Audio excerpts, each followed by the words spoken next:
আসসালামু আলাইকুম। কি অবস্থা সবাই? আশা করি সবাই ভালো আছেন। আজকে সাউথ আফ্রিকা ভার্সেস নেপাল ম্যাচটি অবশ্য আপনারা সবাই দেখছেন।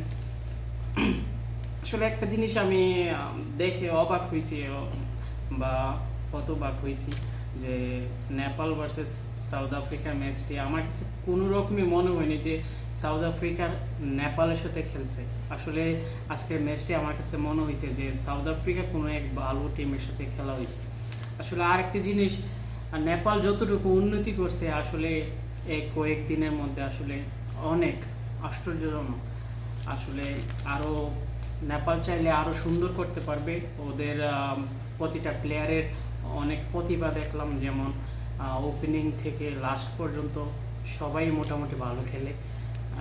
আর আমার কাছে তো লাস্ট মুহূর্তে তো মনে হয়েছিল যে নেপাল ইজিলি জিতে যাবে, যখন ওই লাস্টে 3 বলে রানের মতো লাগে, 2 বলে 2 রানের মতো লাগে, ওই সময় আমার কাছে মনে হয়েছিল নেপাল 90% ম্যাচ নেপালের হাতে।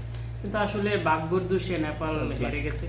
আর আরেকটা বিষয় হচ্ছে, একটা জিনিস চিন্তা করে দেখেন, নেপাল ছোট টিম হয়েও এখন বর্তমানে ওয়ার্ল্ড কাপের মধ্যে যে একটা ভালো পারফরমেন্স দিচ্ছে। আসলে বাংলাদেশ কিন্তু নেপালের সময়কার যে সময়ে নেপালের মতো টিম ছিল, ওই সময় কিন্তু বাংলাদেশ তা পারেনি।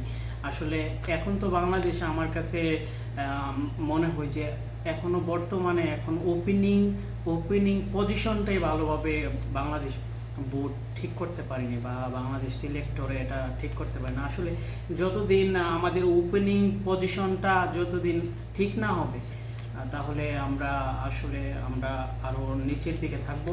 আর সবচেয়ে বড় কথা হচ্ছে, ওপেনিং পজিশনটা এমন একটা পজিশন, মনে করেন একটা ম্যাচে যদি 6 ওভার পাওয়ার প্লেতে যদি উইকেট না হারিয়ে যদি 40 বা 50-এর মধ্যে রাখতে পারে, তাহলে কিন্তু স্কোরটা কিন্তু লাস্টের মিডল অর্ডার বলেন বা লাস্ট অর্ডার বলেন, ওইগুলা ভালো খেলতে পারে এবং অনেক সুন্দর হয় ম্যাচটা, ইনিংসগুলো আরো সুন্দর হয়। আসলে এটাই নেপাল আজকে যা খেলছে অসাধারণ। আমি তো ভাবছিলাম যে আজকে নেপাল জিতলে বাংলাদেশের সাথে আরেকটি ফাইটিং ম্যাচ দেখতাম, যে সুন্দর একটি ম্যাচ হইতো। যাক, তারপরে অবশেষে নেপালের প্রতি ভালোবাসা এবং অনেক অনেক শুভকামনা।